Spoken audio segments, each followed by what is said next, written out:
Universidade Falada. Conhecimento à velocidade de um clique.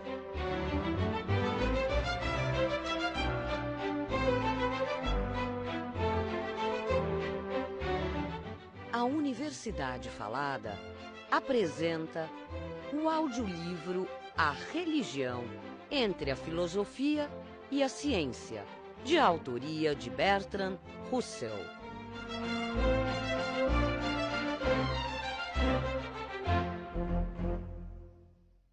Os conceitos da vida e do mundo que chamamos filosóficos são produtos de dois fatores: o que é constituído de fatores religiosos e éticos herdados, e o que é constituído pela espécie de investigação que podemos denominar científica, empregando a palavra em seu sentido mais amplo. Os filósofos, individualmente, têm diferido amplamente quanto às proporções em que esses dois fatores entraram em seu sistema, mas é a presença de ambos que, em certo grau, caracteriza a filosofia.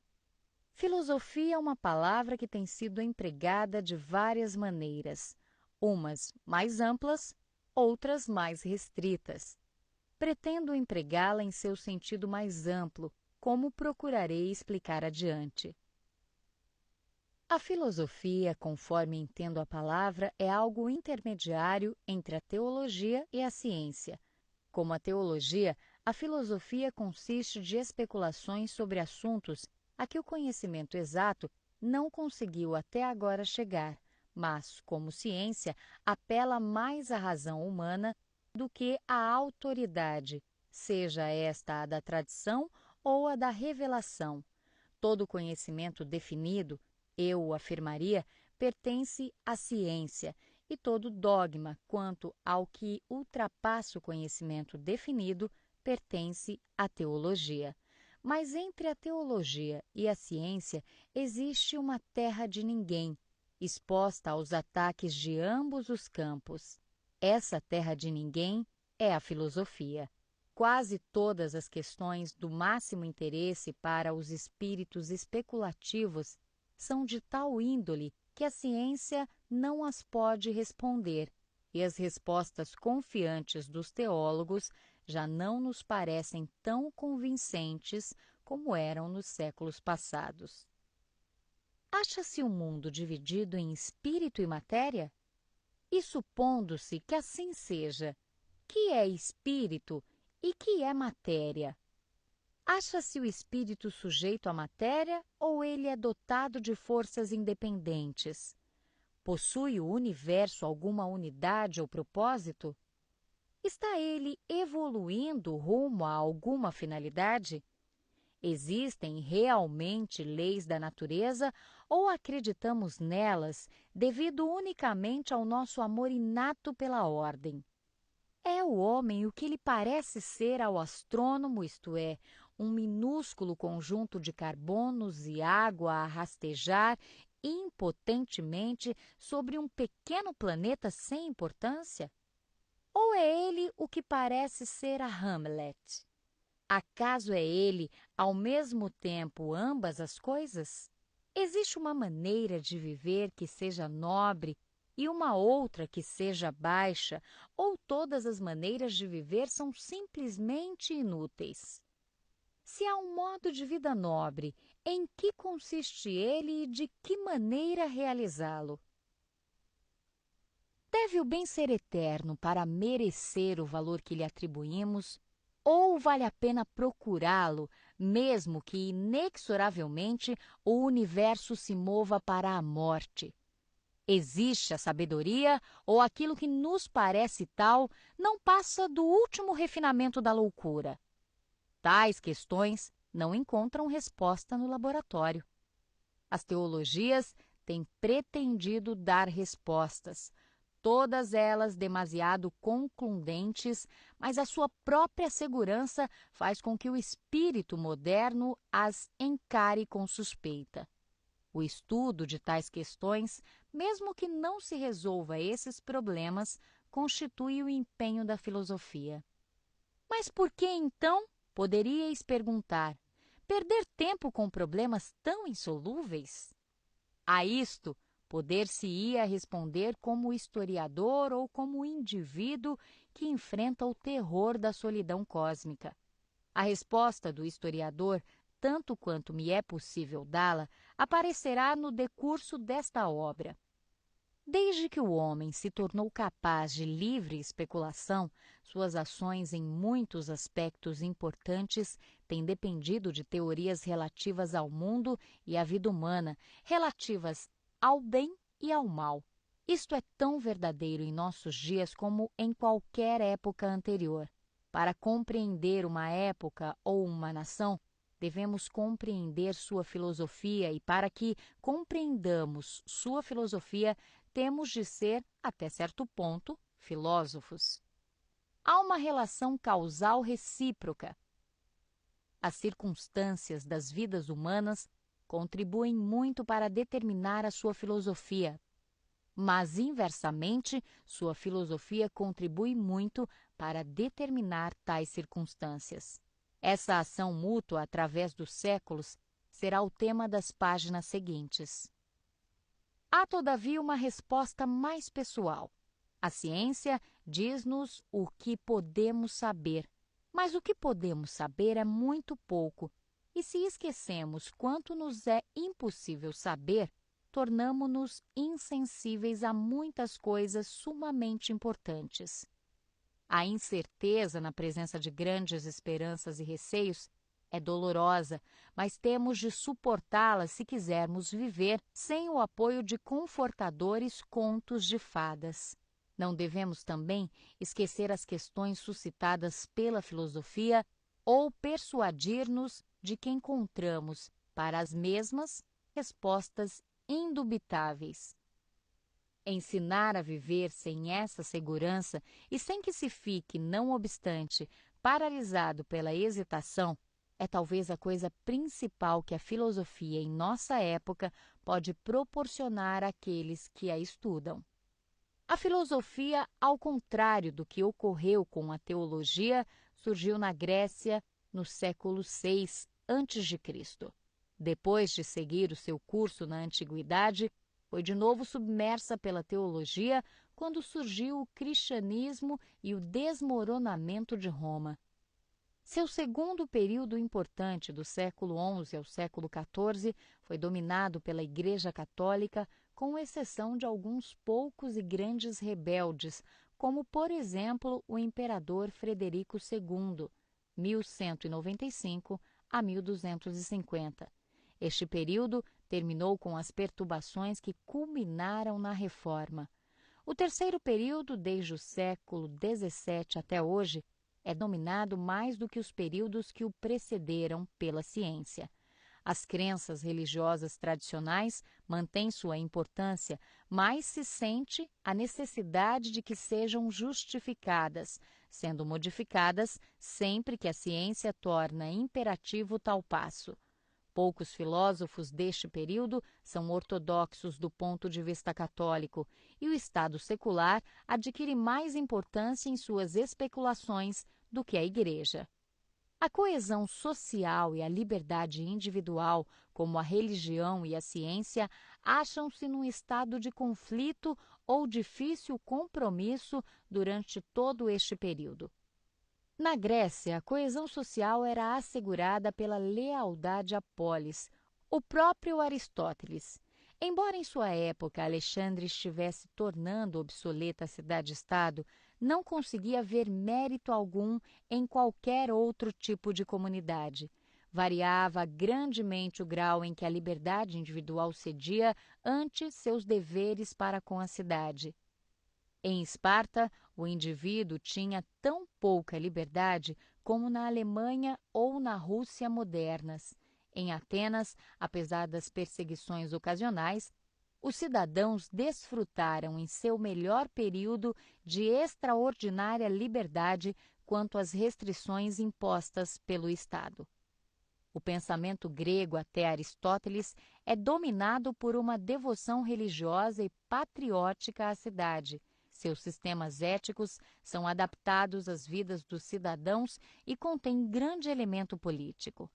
Quando os gregos se submeteram primeiro aos macedônios, e depois aos romanos, as concepções válidas em seus dias de independência não eram mais aplicáveis. Isto produziu, por um lado, uma perda de vigor devido ao rompimento com as tradições e, por outro lado, uma ética mais individual e menos social. Os estoicos consideravam a vida virtuosa mais como uma relação da alma com Deus do que como uma relação do cidadão com o Estado. Prepararam desta forma o caminho para o cristianismo, que, como o estoicismo, era originalmente apolítico, já que durante os seus 3 primeiros séculos, seus adeptos não tinham influência no governo. A coesão social durante os 6 séculos e meio que vão de Alexandre a Constantino foi assegurada não pela filosofia nem pelas antigas fidelidades, mas pela força. Primeiro, a força dos exércitos e depois a da administração civil. Os exércitos romanos, as estradas romanas, a lei romana e os funcionários romanos primeiro criaram e depois preservaram um poderoso Estado centralizado. Nada se pode atribuir à filosofia romana, já que esta não existia. Durante esse longo período, as ideias gregas herdadas da época da liberdade sofreram um processo gradual de transformação. Algumas das velhas ideias, principalmente aquelas que deveríamos encarar como especificamente religiosas, adquiriram uma importância relativa. Outras, mais racionalistas, foram abandonadas, pois não mais se ajustavam ao espírito da época. Desse modo, os pagãos posteriores foram se adaptando à tradição grega até esta poder incorporar-se na doutrina cristã. O cristianismo popularizou uma ideia importante já implícita nos ensinamentos dos estoicos, mas estranha ao espírito geral da antiguidade, isto é, a ideia de que o dever do homem para com Deus é mais imperativo do que seu dever para com o Estado.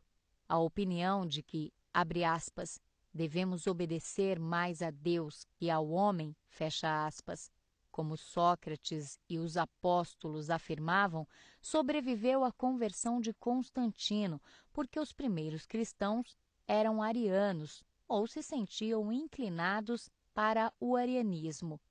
Quando os imperadores se tornaram ortodoxos, ela foi suspensa temporariamente. Durante o Império Bizantino, permaneceu latente, bem como no Império Russo subsequente, o qual derivou do cristianismo de Constantinopla. Mas no Ocidente, onde os imperadores católicos foram quase imediatamente substituídos, exceto em certas partes da Gália, por conquistadores bárbaros heréticos, a superioridade da lealdade religiosa sobre a lealdade política sobreviveu e, até certo ponto, persiste ainda hoje. A invasão dos bárbaros pôs fim, por espaço de 6 séculos, à civilização da Europa Ocidental. Subsistiu na Irlanda até que os dinamarqueses a destruíram no século IX. Antes de sua extinção, produziu lá uma figura notável, Scotus Erigena. Nota do tradutor: filósofo, teólogo e tradutor escocês da corte de Carlos, o Calvo.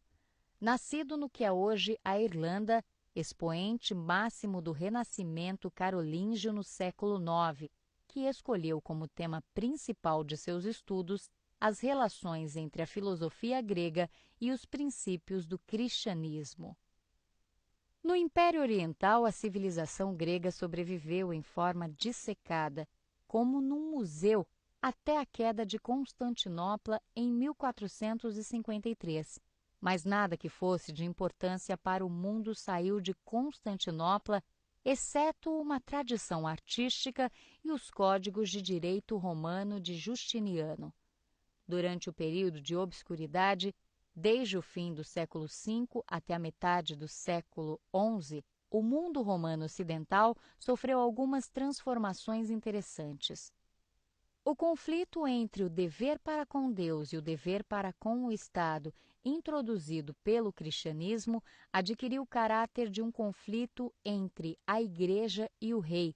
A jurisdição eclesiástica do Papa estendia-se sobre Itália, França, Espanha, Grã-Bretanha e Irlanda, Alemanha, Escandinávia e Polônia.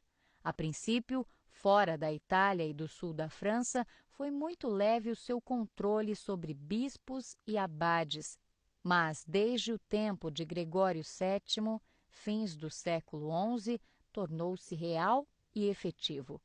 Desde então, o clero em toda a Europa Ocidental formou-se uma única organização dirigida por Roma, que procurava o poder inteligente e incansavelmente e, em geral, vitoriosa em seus conflitos com os governantes seculares, até depois do ano de 1300. O conflito entre a Igreja e o Estado não foi apenas um conflito entre o clero e os leigos, foi também uma renovação da luta entre o mundo mediterrâneo e os bárbaros do norte. A unidade da Igreja era um reflexo da unidade do Império Romano. Sua liturgia era latina, e os seus homens mais proeminentes eram, em sua maior parte, italianos, espanhóis ou franceses do Sul. Sua educação, quando esta renasceu, foi clássica. Suas concepções da lei e do governo teriam sido mais compreensíveis para Marco Aurélio do que para os monarcas contemporâneos. A Igreja representava ao mesmo tempo continuidade com o passado e com o que havia de mais civilizado no presente. O poder secular, ao contrário, estava nas mãos de reis e barões de origem teutônica, os quais procuravam preservar o máximo possível as instituições que haviam trazido as florestas da Alemanha. O poder absoluto era alheio a essas instituições, como também era estranho a esses vigorosos conquistadores tudo aquilo que tivesse aparência de uma legalidade monótona e sem espírito. O rei tinha de compartilhar seu poder com a aristocracia feudal, mas a grande maioria esperava, do mesmo modo, que lhe fosse permitido, de vez em quando, uma explosão ocasional de suas paixões em forma de guerra, assassínio, pilhagem ou rapto. É possível que os monarcas se arrependessem, pois eram sinceramente piedosos e, afinal de contas, o arrependimento era, em si mesmo, uma forma de paixão. A Igreja, porém, jamais conseguiu produzir neles a tranquila regularidade de uma boa conduta, como a que o empregador moderno exige e às vezes consegue obter de seus empregados. De que lhes valia conquistar o mundo se não podiam beber, assassinar e amar como o espírito lhes exigia? E por que deveriam eles, com seus exércitos de altivos, submeter-se às ordens de homens letrados, dedicados ao celibato e destituídos de forças armadas? Apesar da desaprovação eclesiástica, conservaram o duelo e a decisão das disputas por meio das armas, e os torneios e o amor cortesão floresceram. Às vezes, num acesso de raiva, chegavam a matar mesmo eclesiásticos eminentes. Toda a força armada estava ao lado dos reis, mas, não obstante, a Igreja saiu vitoriosa. A Igreja ganhou a batalha em parte porque tinha quase todo o monopólio de ensino e, em parte, porque os reis viviam constantemente em guerra uns com os outros. Mas ganhou-a principalmente porque, com muito poucas exceções, tanto os governantes como o povo acreditavam sinceramente que a Igreja possuía as chaves do céu. A Igreja podia decidir se um rei devia passar a eternidade no céu ou no inferno. A Igreja podia absolver os súditos do dever de fidelidade e, assim, estimular a rebelião. Além disso, a Igreja representava a ordem em lugar da anarquia e, por conseguinte, conquistou o apoio da classe mercantil que surgia. Na Itália, principalmente, esta última consideração foi decisiva. A tentativa teutônica de preservar pelo menos uma independência parcial da Igreja manifestou-se não apenas na política, mas também na arte, no romance, no cavalheirismo e na guerra.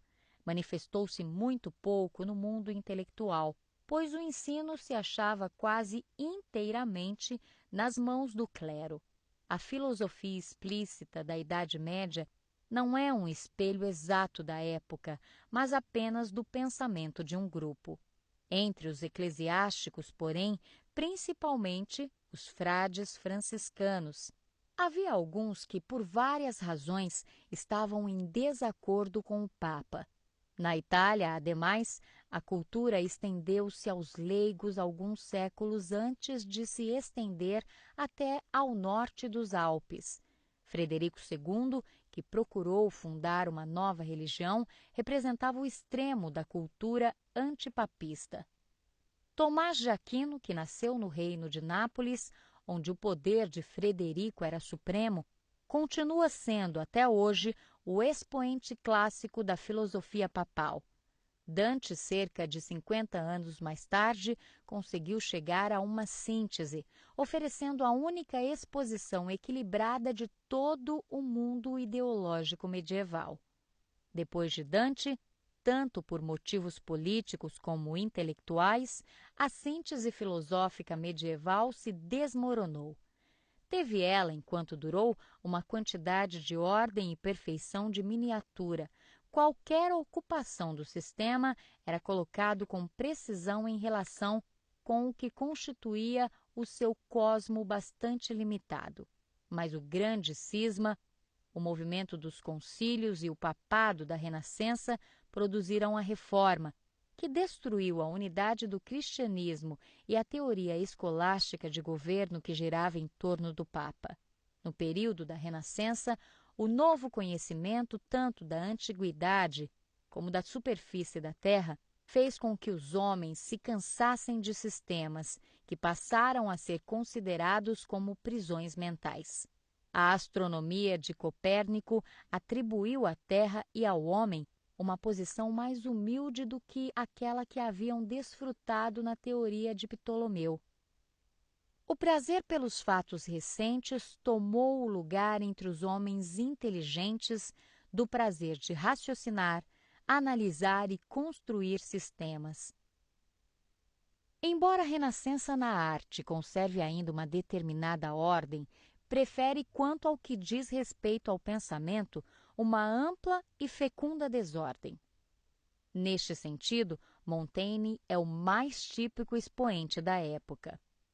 Tanto na teoria política como em tudo o mais, exceto a arte, a ordem sofre um colapso. A Idade Média, embora praticamente turbulenta, era dominada em sua ideologia pelo amor da legalidade e por uma teoria muito precisa do poder político. Todo poder procede, em última análise, de Deus. Ele delegou o poder ao Papa nos assuntos sagrados e ao imperador nos assuntos seculares. Mas tanto o Papa como o imperador perderam sua importância durante o século XV.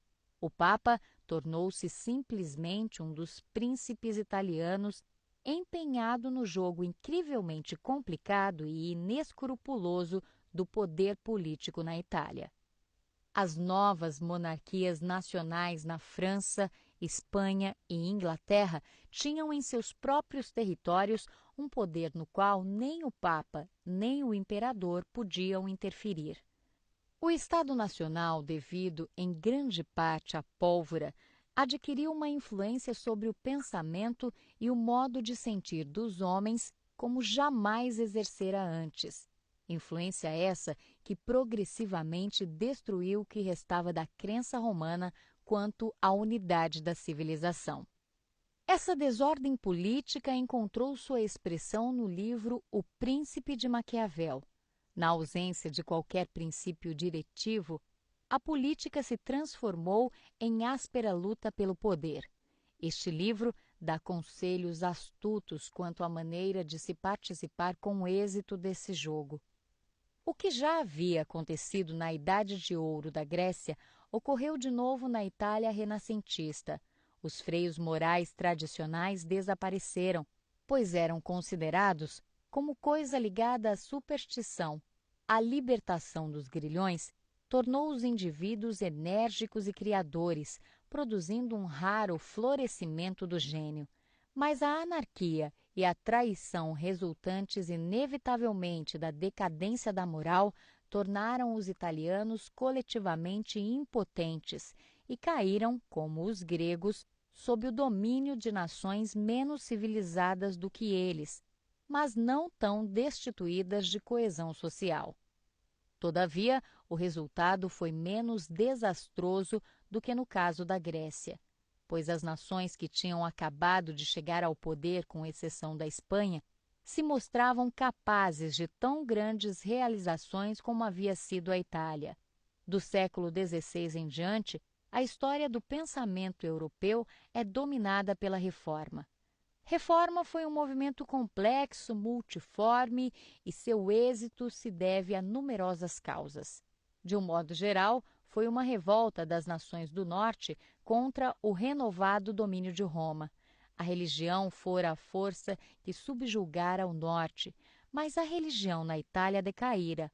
O papado permanecia como uma instituição, extraindo grandes tributos da Alemanha e da Inglaterra, mas estas nações, que eram ainda piedosas, não podiam sentir reverência alguma para com os Borgias e os Médicis, que pretendiam salvar as almas do purgatório em troca de dinheiro, que se esbanjavam no luxo e na imoralidade. Motivos nacionais, motivos econômicos e motivos religiosos conjugaram-se para fortalecer a revolta contra Roma. Além disso, os príncipes logo perceberam que, se a Igreja se tornasse em seus territórios simplesmente nacional, seriam eles capazes de dominá-la, tornando-se assim muito mais poderosos em seus países do que jamais haviam sido, compartilhando o seu domínio com o Papa. Por todas essas razões, as inovações teológicas de Lutero foram bem recebidas, tanto pelos governantes como pelo povo na maior parte da Europa setentrional. A Igreja Católica procedia de 3 fontes. Sua história sagrada era judaica, sua teologia grega e seu governo e leis canônicas, ao menos indiretamente, romanos. A Reforma rejeitou os elementos romanos, atenuou os elementos gregos e fortaleceu grandemente os elementos judaicos. Cooperou assim com as forças nacionais que estavam desfazendo a obra de coesão nacional, que tinha sido levada a cabo primeiro pelo Império Romano e depois pela Igreja Romana. Na doutrina católica, a revelação divina não terminava na Sagrada Escritura, mas continuava de era em era, através da Igreja, a qual, pois, era dever do indivíduo submeter suas opiniões pessoais. Os protestantes, ao contrário, rejeitaram a Igreja como veículo de revelação divina. A verdade devia ser procurada unicamente na Bíblia, que cada qual podia interpretar à sua maneira. Se os homens diferissem em sua interpretação, não havia nenhuma autoridade designada pela divindade que resolvesse tais divergências. Na prática, o Estado reivindicava o direito que pertencera antes à Igreja, mas isso era uma usurpação. Na teoria protestante, não devia haver nenhum intermediário terreno entre a alma e Deus. Os efeitos dessa mudança foram importantes. A verdade não mais era estabelecida mediante consulta à autoridade, mas por meio da meditação íntima. Desenvolveu-se rapidamente uma tendência para o anarquismo na política e misticismo na religião, o que sempre fora difícil de se ajustar à estrutura da ortodoxia católica. Aconteceu que, em lugar de um único protestantismo, surgiram numerosas seitas. Nenhuma filosofia se opunha à escolástica, mas havia tantas filosofias quanto eram os filósofos. Não havia, no século XIII, nenhum imperador que se opusesse ao Papa, mas sim um grande número de reis heréticos. O resultado disso, tanto no pensamento como na literatura, foi um subjetivismo cada vez mais profundo, agindo primeiro como uma libertação saudável da escravidão espiritual, mas caminhando depois constantemente para um isolamento pessoal contrário à solidez social. A filosofia moderna começa com Descartes, cuja certeza fundamental é a existência de si mesmo e de seus pensamentos, dos quais o mundo exterior deve ser inferido. Isso constitui apenas a primeira fase de um desenvolvimento que, passando por Berkeley e Kant, chega a Fichte, para quem tudo era apenas uma emanação do eu. Isso era uma loucura e, partindo desse extremo, a filosofia tem procurado, desde então, evadir-se para o mundo do senso comum cotidiano. Com o subjetivismo na filosofia, o anarquismo anda de mãos dadas com a política. Já no tempo de Lutero, discípulos inoportunos e não reconhecidos haviam desenvolvido a doutrina do anabatismo, a qual, durante algum tempo, dominou a cidade de Wunster. Os anabatistas, nota do tradutor, cristãos da chamada ala radical da Reforma Protestante, repudiavam toda a lei, pois afirmavam que o homem bom seria guiado em todos os momentos pelo Espírito Santo, que não pode ser preso a fórmulas. Partindo dessas premissas, chegam ao comunismo e à promiscuidade sexual. Foram, pois, exterminados após uma resistência heróica. Mas sua doutrina, em formas mais atenuadas, se estende pela Holanda, Inglaterra e Estados Unidos. Historicamente, é a origem do quaquerismo. Uma forma mais feroz de anarquismo, não mais relacionada com a religião, surgiu no século XIX. Na Rússia, Espanha e, em menor grau, na Itália, obteve considerável êxito, constituindo até hoje um pesadelo para as autoridades americanas de imigração. Esta versão moderna, embora antirreligiosa, encerra ainda muito do espírito do protestantismo primitivo. Difere principalmente dele devido ao fato de dirigir contra os governos seculares a hostilidade que Lutero dirigia contra os papas. A subjetividade, uma vez desencadeada, já não podia circunscrever-se aos seus limites, até que tivesse seguido seu curso. Na moral, a atitude enfática dos protestantes quanto à consciência individual era essencialmente anárquica. O hábito e o costume eram tão fortes que, exceto em algumas manifestações ocasionais, como por exemplo a de Münster, os discípulos do individualismo na ética continuaram a agir de maneira convencionalmente virtuosa. Mas era um equilíbrio precário. O culto do século XVIII à sensibilidade começou a romper esse equilíbrio. Um ato era admirado não pelas suas boas consequências ou porque estivesse de acordo com um código moral, mas devido à emoção que o inspirava. Dessa atitude nasceu o culto do herói, bem como o culto byroniano da paixão violenta, qualquer que esta seja. O movimento romântico na arte, na literatura e na política está ligado a esta maneira subjetiva de julgar-se os homens, não como membros de uma comunidade, mas como objetos de contemplação esteticamente encantadores.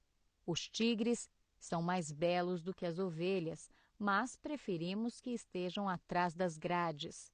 O romântico típico remove as grades e delicia-se com os saltos magníficos com que o tigre aniquila as ovelhas. Incita os homens a imaginar que são tigres e, quando o consegue, os resultados não são inteiramente agradáveis. Contra as formas mais loucas do subjetivismo nos tempos modernos tem havido várias reações. Primeiro, uma filosofia de semi-compromisso, a doutrina do liberalismo, que procurou delimitar as esferas relativas ao governo e ao indivíduo.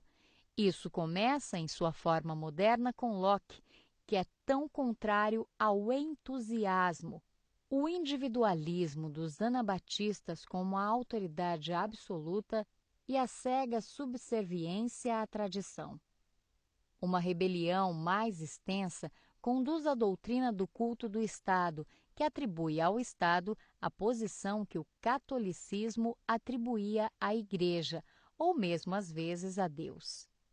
Hobbes, Rousseau e Hegel representam fases distintas desta teoria, e suas doutrinas se acham encarnadas praticamente em Cromwell, Napoleão e na Alemanha moderna. O comunismo, na teoria, está muito longe dessas filosofias, mas é conduzido na prática a um tipo de comunidade bastante semelhante àquela e que resulta a adoração do Estado. Durante todo o transcurso deste longo desenvolvimento, desde 600 anos antes de Cristo até os nossos dias, os filósofos têm se dividido entre aqueles que querem estreitar os laços sociais e aqueles que desejam afrouxá-los. A esta diferença, acham-se associadas outras. Os partidários da disciplina advogaram este ou aquele sistema dogmático, velho ou novo, chegando, portanto, a ser em menor ou maior grau hostis à ciência, já que seus dogmas não podiam ser provados empiricamente. Ensinavam quase invariavelmente que a felicidade não constitui o bem, mas que a nobreza ou o heroísmo devem ser a ela preferidos. Demonstravam simpatia pelo que havia de irracional na natureza humana, pois acreditavam que a razão é inimiga da coesão social. Os partidários da liberdade, por outro lado, com exceção dos anarquistas extremados, procuravam ser científicos, utilitaristas, racionalistas, contrários à paixão violenta e inimigos de todas as formas mais profundas de religião. Este conflito existiu na Grécia antes do aparecimento do que chamamos filosofia, revelando-se já bastante claramente no mais antigo pensamento grego. Sob formas diversas, persistiu até aos nossos dias e continuará, sem dúvida, a existir durante muitas das eras vindouras. É claro que cada um dos participantes desta disputa, como em tudo que persiste durante longo tempo, tem a sua parte de razão e a sua parte de equívoco. A coesão social é uma necessidade, e a humanidade jamais conseguiu até agora impor a coesão mediante argumentos meramente racionais. Toda a comunidade está exposta a dois perigos opostos. Por um lado, a fossilização, devido a uma disciplina exagerada e um respeito excessivo pela tradição. Por outro lado, a dissolução, a submissão ante a conquista estrangeira, devido ao desenvolvimento da independência pessoal e do individualismo, que tornam impossível a cooperação. Em geral, as civilizações importantes começam por um sistema rígido e supersticioso que aos poucos vai sendo afrouxado e que conduz em determinada fase a um período de gênio brilhante enquanto perdura o que há de bom na tradição antiga e não se desenvolveu ainda o mal inerente à sua dissolução. Mas quando o mal começa a manifestar-se, conduz à anarquia e daí, inevitavelmente, a uma nova tirania, produzindo uma nova síntese, baseada num novo sistema dogmático. A doutrina do liberalismo é uma tentativa para evitar essa interminável oscilação.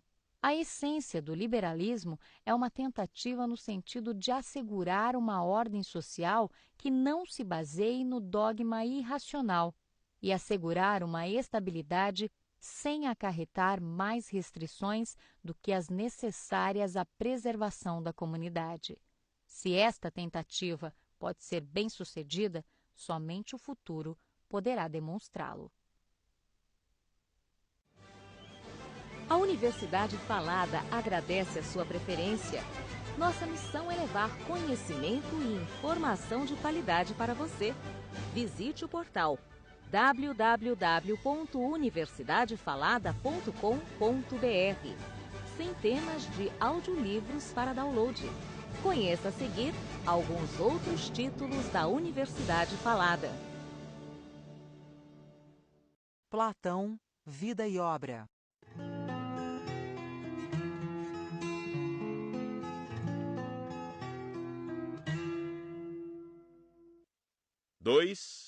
A obra de Platão. Platão deixou uma obra muito extensa. São mais de 30 longos textos. Na maioria são diálogos. Este foi seu estilo. São semelhantes aos diálogos das peças teatrais. Platão aprendeu esta arte do diálogo tanto com Sócrates, como também com os autores das tragédias gregas, como Ésquilo e Sófocles, cujas obras são também conhecidas até hoje. Platão, além de filósofo, também foi um grande artista. Mesmo sendo o autor, raramente é ele quem nos fala em seus textos. Redigia diálogos dos quais quase sempre está ausente, colocando o que pensa no que dizem seus personagens. Estes são quase sempre personagens reais. São pessoas que existiram. O principal personagem é Sócrates, seu mestre. Quando escreveu sua obra, Sócrates já não estava mais entre os vivos. Revivendo os diálogos que assistiu, Platão eternizou Sócrates. Em geral, os diálogos de Platão têm o nome dos personagens que participam como interlocutores. É o caso de Fedro, de Menon, de Teeteto, Filebo. Alguns destes interlocutores são discípulos de Sócrates, como Críton.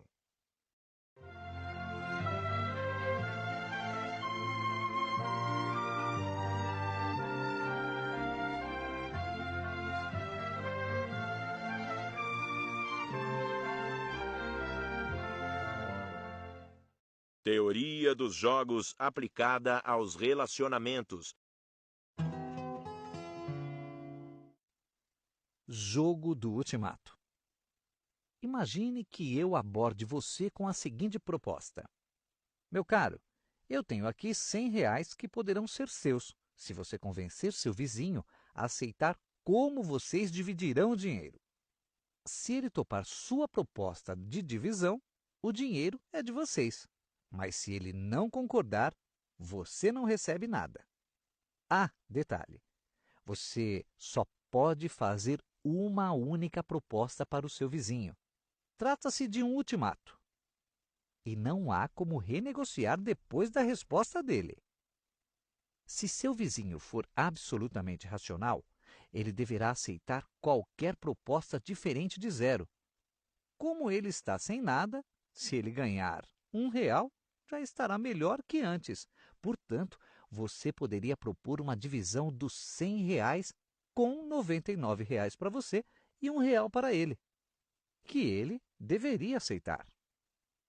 Mas sempre que esse jogo é jogado com jogadores reais, o que se verifica é que os jogadores que estão na posição de aceitar ou recusar a proposta tendem a não aceitar ofertas que contenham diferenças exageradas na divisão do dinheiro. Na verdade, o que se verifica é que quanto mais próxima a proposta estiver dos 50%, mais provável que o jogador que decide se aceita ou não deverá aceitar de fato o que contraria, em princípio, o previsto pela teoria dos jogos. Todos os direitos autorais são de propriedade da editora Aliar, Universidade Falada. É proibida a cópia e reprodução parcial ou total do conteúdo. Este material É distribuído sem ônus exclusivamente para entidades de deficientes visuais previamente cadastradas.